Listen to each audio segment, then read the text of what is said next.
Welcome to Rewatch-and-Rank. On this channel, we rewatch older TV shows, provide a summary and opinion on the episode before ranking each of the episodes against each other.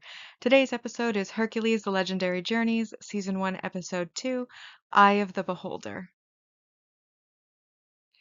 Episode in a nutshell is just a brief reminder for those who may not have rewatched it, what exactly happens within this episode.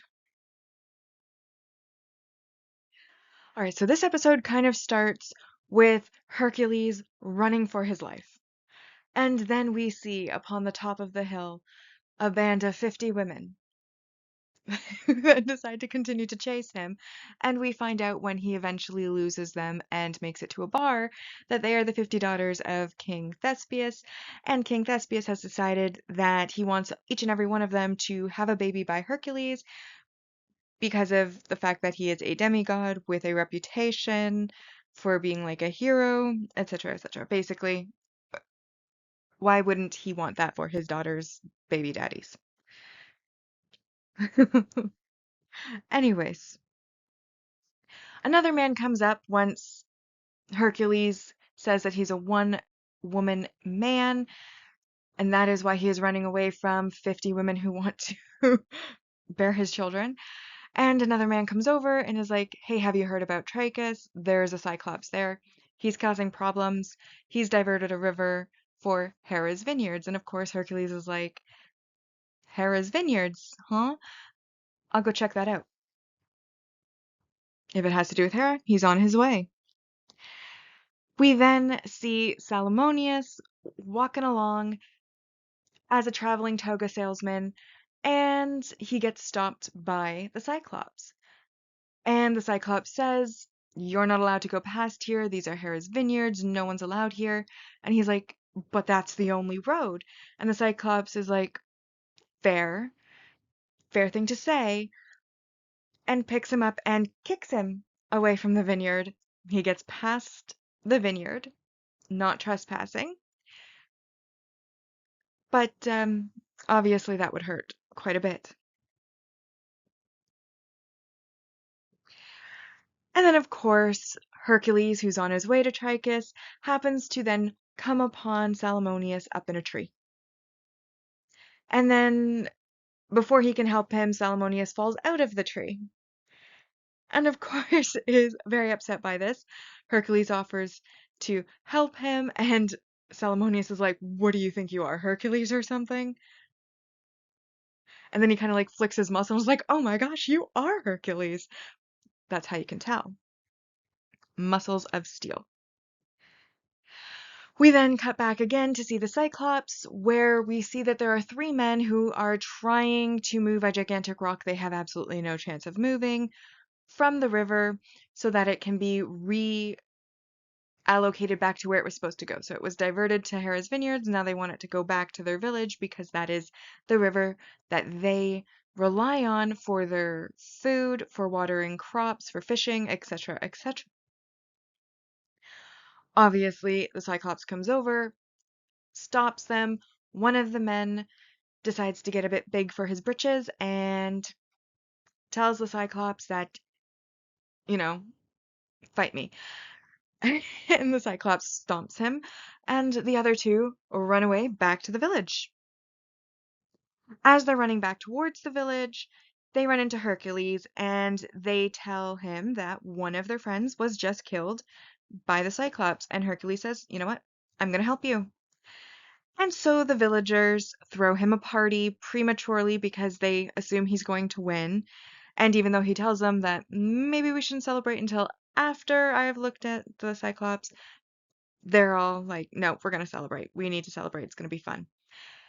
And of course, then Hercules, after talking with Salomonius a bit, after talking with some of the others a bit, happens to notice that the 50 daughters of Thespius have arrived, and he immediately ducks and crawls. He, of course, is made fun of a bit by one of the women there, and then one of the other men in the village kind of start to look down on him and watches him crawl away, thinking that he may be a coward. Luckily, though, he has befriended Salomonius, who decides to lie to the 50 daughters and say that Hercules went towards Athens and wasn't actually there, which gets them off of his back for a little bit. We then see Scylla picking flowers near where the river is, but not at the vineyard, not at the river. And the Cyclops, of course, comes over and approaches her and basically tells her to get lost. And she says, "Why? I'm not near the river. I'm not near the vineyard." And he basically is like, "Doesn't matter. I've told you to run. You leave." And she decides to heed his warning, and she does, in fact, run. And then she goes back to the village. Hercules hears what she had to say, that she was attacked, though she does make a point that she wasn't hurt. She was just frightened and she was picking flat when she was picking flowers because the other villagers are trying to blow it out of proportion, thinking that she was in actual danger. And then, Hercules goes. He beats up the Cyclops. He doesn't kill the Cyclops. Instead, the Cyclops brings him back to his cave. They share a drink together because obviously the loser buys the drinks. And Hercules finds out that, in fact, the Cyclops, he's not a bad guy. He's upset with the villagers because they had bullied him since he was a child. They called him freak and monster and all these other names. They never let him play reindeer games. You know how it is. And as a result of that, he now works for Castor, not even Hera, but Castor, who is working for Hera because Castor was the only one who wasn't openly mean to him. We do find out later, obviously, that he is a villain and he does not think highly of the Cyclops either. But anyways, Hercules goes back to the village and says, like, "I haven't killed the Cyclops, but he's not working for Hera anymore. We're good to go on clearing that river."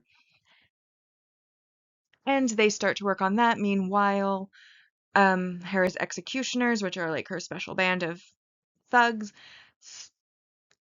get well, actually, there's a head executioner, and then he flicks his whip onto the ground, and a skeleton grows up, and then gets skin and armor to become, I guess, the lackey executioners. And they're out to get Hercules, obviously, because he's defeated their Cyclops and is coming for the vineyard. So, anyways, the villagers are starting to clear the river because the Cyclops isn't going to be working for Castor anymore, so they're free to do that. However, when he shows up to try to help, because, he's friends with Hercules, and he's hoping for maybe them to have gotten over their bullying past, they unfortunately tell him that they have not, and they start throwing rocks and pitchforks and other things at him, completely unprovoked, and he, of course, runs off upset about this, and Scylla runs after him because she trusts Hercules' judgment that he's not a bad guy. And then she finds him in the cave, and he is really upset, crying. And basically, Scylla is trying to convince him that not all of the villagers are bullies and that she's different. And he points out that she had run away from him when she first saw him, but it's like, dude, you yelled at her and you were very big. Obviously, she ran away. But anyways, he then says that he did realize that she was different. And then Hercules shows up and mentions how the executioners are coming after them all and after the village, and the Cyclops is kind of reluctant to help those people, but Scylla, of course, wants to help, and so basically they head out to fight the executioners, and the villagers kind of watch, with the head villager Atreus being like, "You know what? I'm not helping that Cyclops. Even if he's friends with Hercules, even if Hercules is there fighting and defending for us, he's friends with the Cyclops. We're not helping. We want nothing to do with that." But they aren't really needed because Hercules and the Cyclops, they do great work. The Cyclops bowls over a bunch of them with a rock. Hercules fights, and then to kill the head executioner, he throws the Cyclops, which lands on top of the head executioner that was in the process of trying to kidnap Scylla for some reason. We will never know why. She was saved. And basically, that's where the fight ends. And of course, the villagers are like, wow, the Cyclops is strong and he defeated these executioners alongside Hercules. Maybe he's not as bad as we all thought. And then Hercules basically just asks how he can repay Hercules, and Hercules says that he needs to be nice to the Cyclops. And the Cyclops offers that if the villagers let him live in peace, he will ensure their peace, i.e., guard the village and make sure everything runs smoothly. The villagers, of course, agree to this as they're not going to get a better offer. And now, kind of while all this fighting and everything was happening, Salomonius was caught out for lying to the 50 daughters of Thespius, and he was basically humiliated by them, and Hercules finds him, helps him get some clothing again. But I guess he made an impression because at the end of the episode, Salomonius is like, Hercules, you and me, we're besties now. We're going to go on a journey together. And then the 50 daughters show up and they basically say, you know what? Actually, Hercules, we're not after you. We want him. And he's like, okay, see ya, Hercules. I'm going to go over here, be with these women over here. And that then leaves Hercules to continue his journeys alone and ends the episode. Now that we've been reminded of what happened in the episode, it's time to rank the episode. I rank on two lists, the mostly objective list and also my personal ranking list. So first we'll start with our mostly objective rank values, and I highlighted those I felt applied to this episode. So in the first thing is obviously we have our single episode supporting character, which is Scylla, who is the villager who befriends the Cyclops, who, even though she was scared of him at first, treats him differently, realizing that he is actually a person, not a monster. And then we have our multi-episode supporting character introduction, which is Salmonius, who does recur throughout both this series and its companion series Xena, and is a very likable character. Toga salesman, or rather a salesman of pretty much anything. And then we have the successful emotional impact. Honestly, when the villagers were being mean to the Cyclops, by that point, we had already decided that he was a good guy. And so when they were really mean to him, that really bothered me. I think that was a very successful anti-bullying campaign that they did in this episode because we see that the person that they are bullying obviously is wounded, has gone down a kind of bad path. All he needed was one person to show him that he wasn't the monster everyone said, and then he comes back and helps and offers to protect them all. And honestly, sweetest monster ever. I don't like, you can't really say anything negative about him. And obviously, like, his harshness is trauma. Anyways, the emotion may not have been what they were going for, but pity is very strong. And I am very happy when we see that he is going to live a better life going forward. So the emotional impact, it was successful. Now, the negatives. First of all, there was a weak subplot, the 50 daughters of King Thespius chasing Hercules, and then, you know, attacking Salmonius because he lied about where Hercules was. And then Hercules does give a little bit of a speech about how, you know, even if he was to become a father again and, you know, have children again, it would be with a woman that he loves, and he's a one-woman guy. He's not going to, you know, just sleep with women for the purpose of reproduction because their dad said to. That's not him. And they kind of acknowledge that that is who he is, and they're not going to win him over, which is why in the end they then come and take Salomonius instead. Which, if you had seen Salomonius, is a bit odd, though Salomonius is a likable character. He's not a looker. Not at all.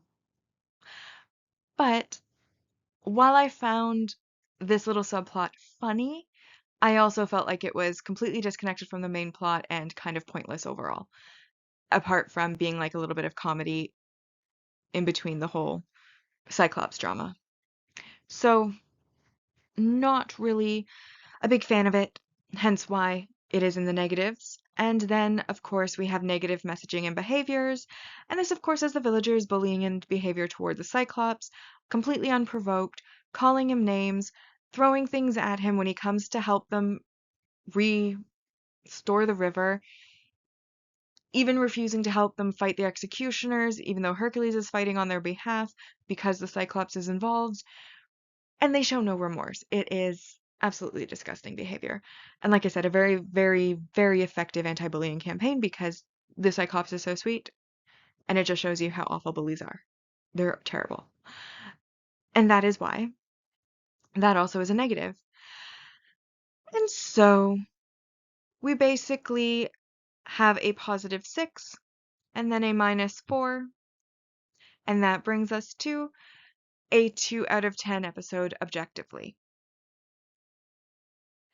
A brief reminder of our season 1 rankings so far and our mostly objective ranking. In first place, we have The Wrong Path, and then in second, Eye of the Beholder.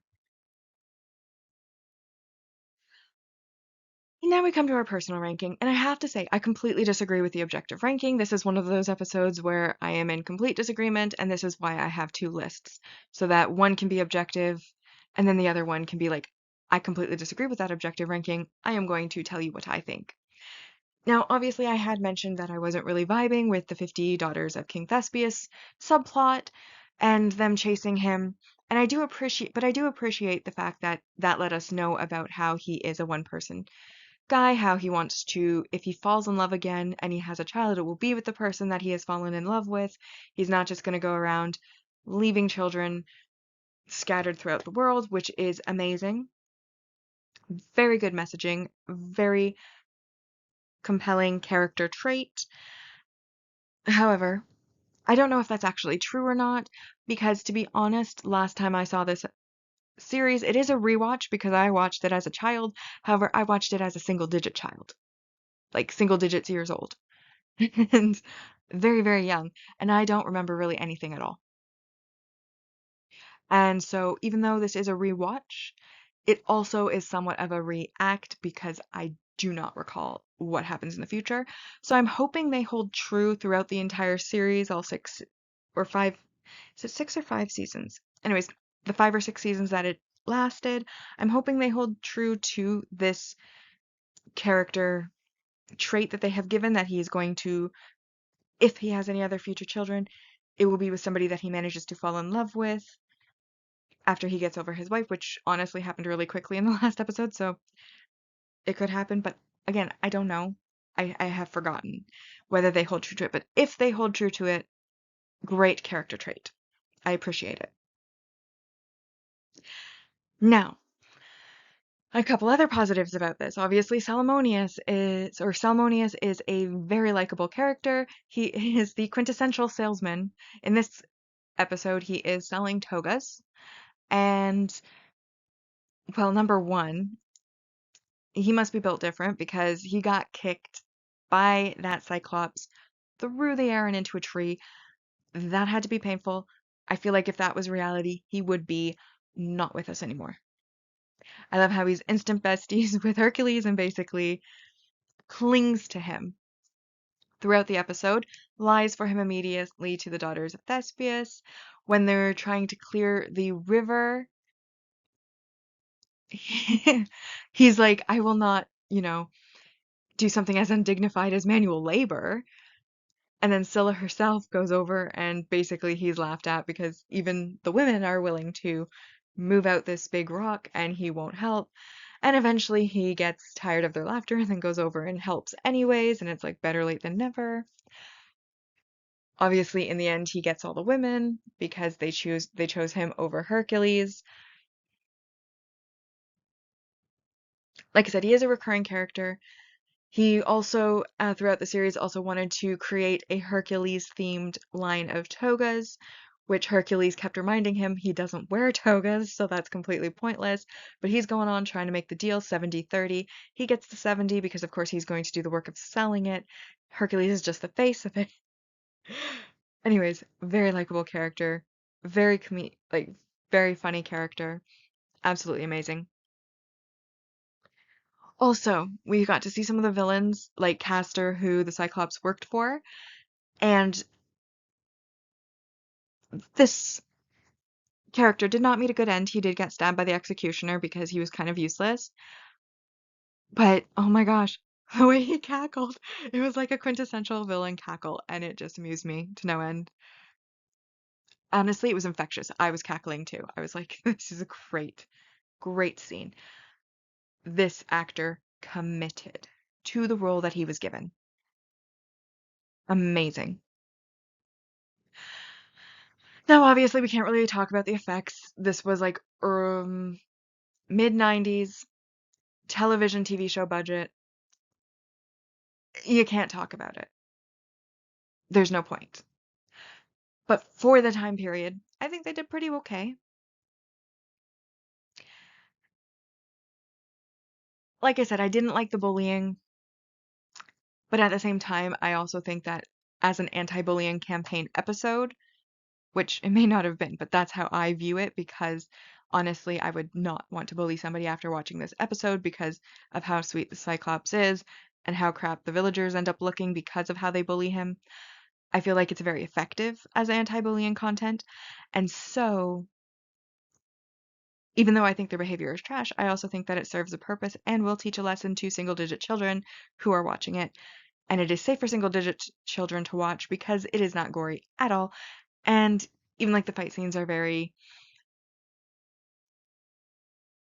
sanitary. There's no blood, there's no gore. You're not even certain the people died. They could have just been knocked out. And I think that's also because of the time period it was filmed in. Either way, after all that rambling, I decided to give this episode an 8 out of 10 because I personally very much enjoyed it. And the minus 2 points was really for that subplot. But even that was funny. So, that being said, personal ranking so far, this episode is actually in first place now. Eye of the Beholder, and then second place was the first episode, The Wrong Path. And so we come to our series rankings so far, and this, of course, is where we are going to be comparing each of the seasons against each other. And based on this, I think 6 seasons was the correct answer when I wasn't sure about 5 or 6. And in season 1, adding 2 for the mostly objective ranking this time, we now are up to 12 out of 130. And then on the personal side, we are at 13 out of 130 after adding 8. With that, we've now rewatched and ranked Hercules, Legendary Journeys Season 1, Episode 2, Eye of the Beholder. Like and subscribe if you'd like to, and I'll see you in the next episode.